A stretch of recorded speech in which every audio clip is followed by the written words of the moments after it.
Hello friend, मैं सईद अमर खान। आप सभी का एसएस क्लासेस में हार्दिक स्वागत है। मैं आज आपके लिए प्रॉफिट लॉस का पार्ट सेकंड लेके आया हूँ, जिसके अंदर हम नेक्स्ट जो हमने प्रॉफिट लॉस के जो पिछली कक्षा में क्वेश्चन कर लिए उनके आगे की कड़ी इसके अंदर हम चलते हैं। ठीक है, तो आगे के क्वेश्चन हम देखते हैं कि कौन कौन से तरीके के क्वेश्चन है, वो हम स्टार्ट करते हैं। तो देखिए हम कौन कौन से इसके अंदर क्वेश्चन है, वो क्वेश्चन हम स्टार्ट करने वाले हैं। कौन कौन से किस तरीके किस टाइप के क्वेश्चन है। आपको पहला पार्ट पसंद आया होगा, तो अब देखो सेकंड पार्ट में हमें क्या क्या क्वेश्चन हम सॉल्व करने वाले हैं। ठीक है, तो मैं स्टार्ट कर रहा हूँ सेकंड क्वेश्चन। हेलो फ्रेंड, तो हमारा क्वेश्चन है कि किसी वस्तु के विक्रय मूल्य को 80 रुपये बढ़ा दिया जाए तो उस वस्तु पर 5% जो हानि है वो 11% के लाभ में क्या हो जाती है, बदल जाती है। 11% के लाभ में क्या हो जाती है, बदल जाती है। तो वस्तु का क्रय मूल्य याद कीजिए। क्या याद करना है, कॉस्ट प्राइस याद करनी है। माना कि देखो कॉस्ट प्राइस है हमारी कितनी, 100 रुपए। अब 5% हानि होगी, तो 5% हानि में अगर किसी वस्तु को मैं बेचूंगा तो उसकी सेलिंग प्राइस क्या हो जाएगी, 5% हानि के लिए। 5% हानि के लिए जो सेलिंग प्राइस क्या हो जाएगी, वो हो जाएगी 95 रुपए हो जाएगी। और 11% लाभ में बदल जाती है, तो 11% लाभ के लिए सेलिंग प्राइस कितनी हो जाएगी, 111 रुपए। कितनी हो जाएगी, 111 रुपए हो जाएगी।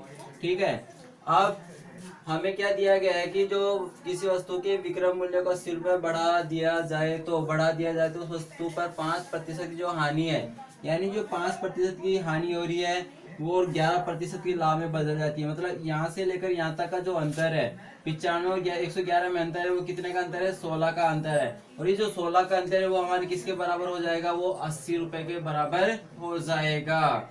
ठीक है, यानी कि इस 5% से 11% के लाभ पर, 5% हानि से 11% के लाभ पर आने पर, यानी इन दोनों का जो अंतर है वो कितना दिया गया हमें, 80 रुपए। लेकिन हमने जो माना है उस मान के अनुसार हमारा जो अंतर आया वो कितना आया, 16 है। यानी ये 16 किसके बराबर हो गया, 80 के बराबर हो गया। अब 16 80 के बराबर हो गया, हमें क्या याद करना है, कॉस्ट प्राइस का मान याद करना है। तो मान याद करेंगे कैसे, देखो हमें किसका मान याद करना है, सीपी याद करना है।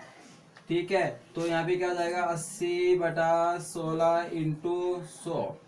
तो 16 का भाग हमने 80 में दिया, 5 बार 5 को 100 से गुणा किया तो क्या आ गया, 500।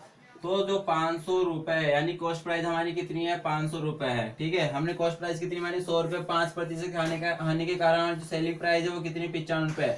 अगर इसी कॉस्ट प्राइस पर जो 11% का लाभ कमाने के लिए हमें उस वस्तु को कितने बेचना पड़ेगा, 111 में। इन दोनों का अंतर कितना है, 16। और हमें दिया गया कितना है, विक्रय मूल्य को बढ़ा दिया जाए तो अंतर कितना हो जाएगा हमारा, 80 रुपए हो जाएगा। यानी यहाँ से यहाँ तक आने में हमें कितने रुपए बढ़ाने पड़ रहे हैं, 16 रुपए। लेकिन क्वेश्चन के अनुसार कितने बढ़ रहे हैं हमारे पास, 80 रुपए। तो 16 किसके बराबर हो गया, 80 के बराबर हो गया। कॉस्ट प्राइस याद करें तो 80/16 × 100। 16 का भाग 80 में 5 को 100 से गुणा किया तो कितने आ गए, 500 रुपए। ठीक है, आपको ये क्वेश्चन समझ में आएगा।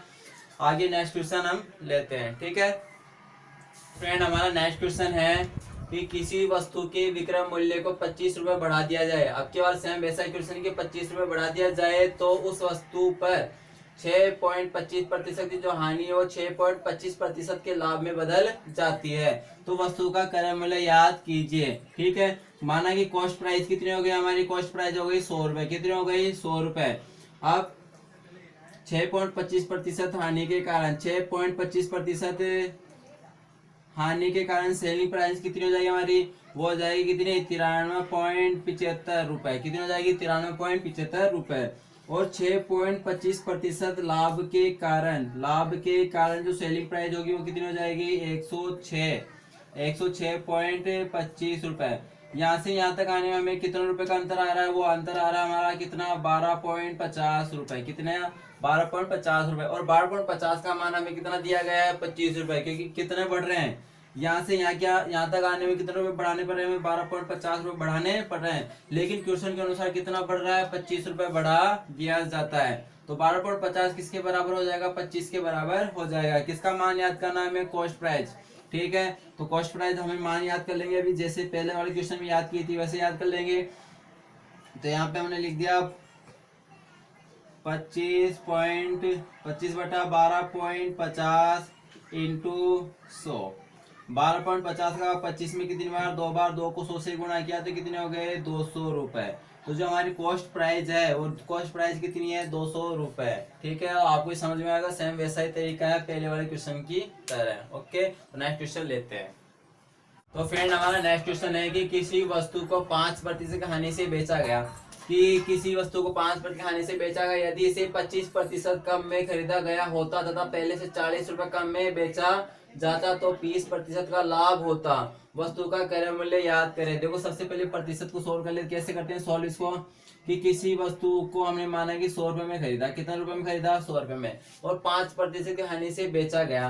तो 5% की हानि से मैं बेचूंगा तो कितने में बेचूंगा, 5% की हानि के कारण, 5% की हानि के कारण जो हमारी सेलिंग प्राइस होगी वो कितनी हो जाएगी, 95 रुपए। कितनी हो जाएगी, 95 रुपए हो जाएगी।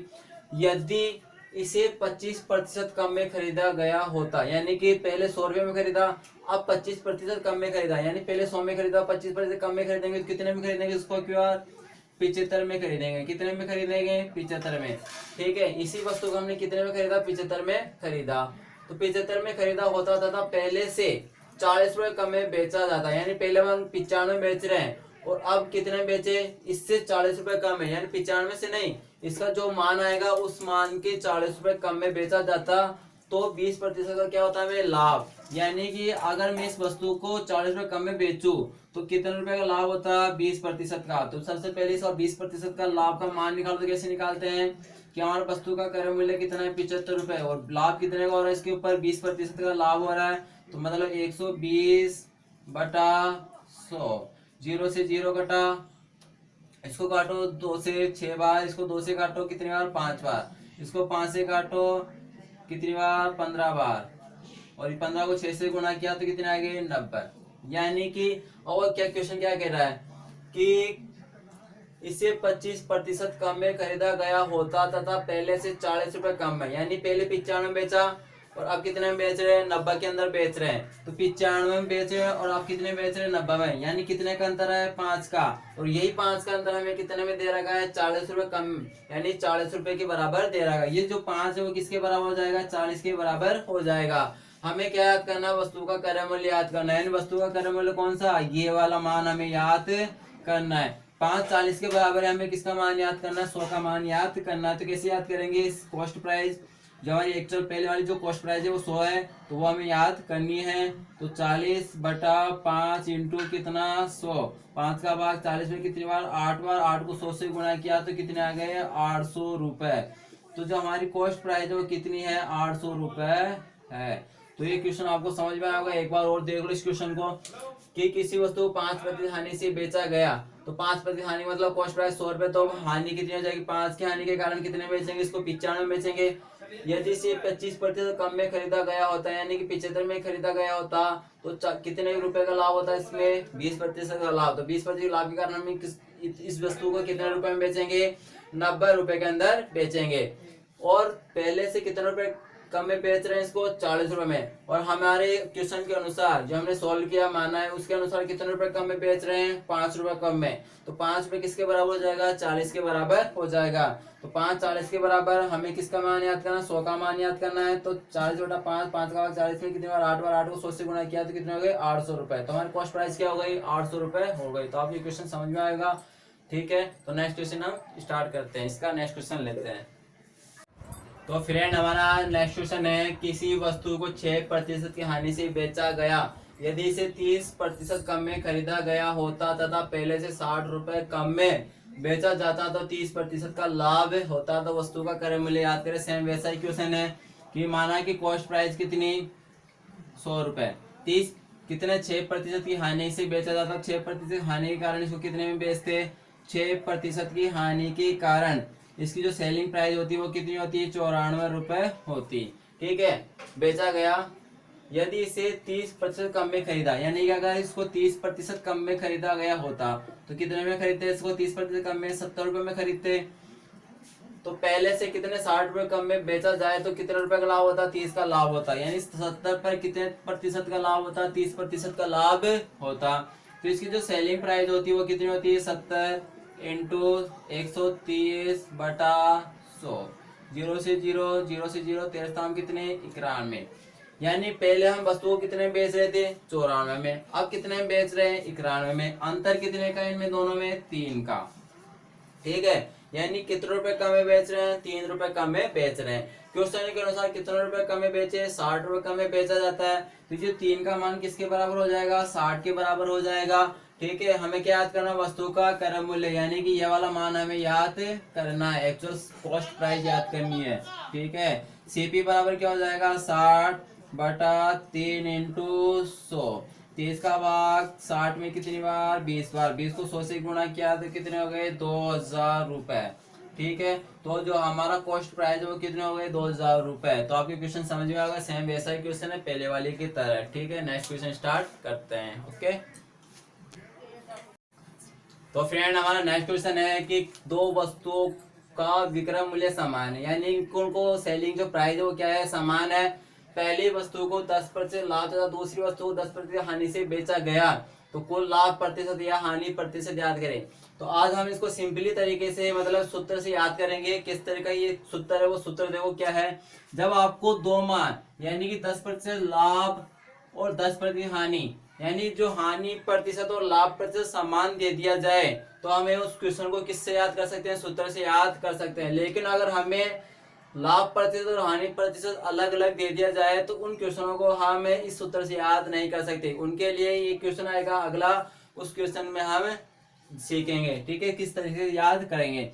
तो जो हमारा सूत्र वो है x²/100। x का मान क्या है प्रतिशत में, जो प्रतिशत में लाभ है या हानि है जिनका मान समान है वो मान क्या आएगा हमारा x/100, x²/100, ठीक है। अब x का मान कितना है हमारे पास 10, x का मान कितना है 10, तो 10 का स्क्वायर बटा कितना 100, 10 का स्क्वायर कितना हो गया 100/100, 100 का भाग 100 में कितनी बार एक बार। अब बताओ ये 1% का मान जो आया है वो क्या है हमारे पास हानि का, किसका मान आया है हानि का। यानी कितने प्रतिशत की हानि हुई है हमारे पास 1% की हानि हुई है, ठीक है। हमेशा जब लाभ प्रतिशत और हानि प्रतिशत बराबर हो उस केस के अंदर हमेशा क्या होगी हानि होगी, उस केस में हमेशा क्या होगी हानि। जैसे मैं अगर क्वेश्चन मानो कि किसी वस्तु का विक्रय मूल्य समान है और 20% का लाभ तथा दूसरी वस्तु को 20% हानि पर बेचा गया, कितने पे 20% का लाभ और दूसरा मैंने मान लिया 20% की हानि पर बेचा गया। अगर इस तरीके का क्वेश्चन दे दिया जाए तो 20% लाभ और 20% की हानि पर बेचा जाए किसी वस्तु को, उनका जो सेलिंग प्राइस है वो क्या है समान है, सेलिंग प्राइस है वो क्या है समान।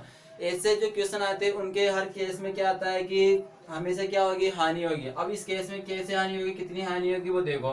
तो यहाँ पे क्या है 20²/100, 20 का स्क्वायर कितना 400/100, 2 0 से 2 0 कितने बच गए 4, यानी 4% की हमारे पास क्या हो गई हानि, ठीक है। हमेशा जब लाभ प्रतिशत और हानि प्रतिशत समान हो उस केस में हमेशा क्या होगी हानि होगी। तो यहाँ पे कितने प्रतिशत की हानि हो रही है 1% की, और वहां पे कितने प्रतिशत की हानि हो रही है 4% की हानि, ठीक है। तो कल हम नेक्स्ट क्लास में और भी क्वेश्चन लेके आएंगे। तो आपकी क्लास कैसी लगी, आपको क्लास अच्छी लगी है तो सब्सक्राइब करें, लाइक करें और शेयर करें, ठीक है। Thank you.